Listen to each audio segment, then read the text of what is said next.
Bangladesh cricket বোর্ডে এসছে বড় ধরনের প্রশাসনিক পরিবর্তন। সাবেক অধিনায়ক তামিম ইকবালকে সভাপতি করে গঠিত হয়েছে 11 সদস্যের নতুন অ্যাডহক কমিটি। নতুন অ্যাডহক কমিটির দায়িত্ব নেওয়ার পর শুরু হয়েছে নতুন পরিকল্পনার কাজ। প্রথম সভাতেই দেশের ক্রিকেটকে পুনর্গঠনের অঙ্গীকার করেছেন নতুন নেতৃত্বের কাণ্ডারি তামিম ইকবাল। দায়িত্ব গ্রহণের পর প্রথম বৈঠকেই বড় লক্ষ্য নির্ধারণ করল নতুন কমিটি, দেশের ক্রিকেটকে আবারও আগের অবস্থানে ফিরিয়ে আনার ঘোষণা। আমাদেরকে যে দায়িত্ব দেওয়া হয়েছে, আমরা এই দায়িত্বটা যতটা অনেস্টি ভাবে আমরা এই জিনিসটা করতে পারি আর যতটা দ্রুতভাবে আমরা এই জিনিসটা করতে পারি, আমরা ওই জিনিসটাই করব। সাথে সাথে অবশ্যই আমরা ডে টু ডে অ্যাক্টিভিটিসের মধ্যে যা যা হয়েছে, ওয়ার্ল্ড কাপ ইস্যু আছে আপনারা জানেন, সব কিছু নিয়ে আমাদের যা সঠিক কাজ করার দরকার আমরা তাই করব।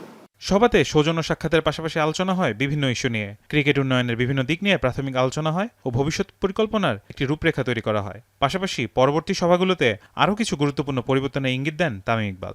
1-1.5 বছরে যেই ক্রিকেটের ড্যামেজ হয়েছে বা ক্রিকেটের রেপুটেশনের ড্যামেজ হয়েছে, এই জিনিসটা আমাদের সবাইকে মিলে এই জিনিসটা ঠিক করতে হবে। তবে অ্যাডহক কমিটি কার্যক্রম শুরু করলেও আমিনুল ইসলাম বুলবুল দাবি করেছেন অ্যাডহক কমিটি অবৈধ ও তদন্ত প্রতিবেদন বেআইনি। পাশাপাশি তিনি আরও দাবি করেছেন হাইকোর্টের পরবর্তী নির্দেশনা না আসা পর্যন্ত তিনি বিসিবির একমাত্র সভাপতি হিসেবে বলবৎ থাকবেন।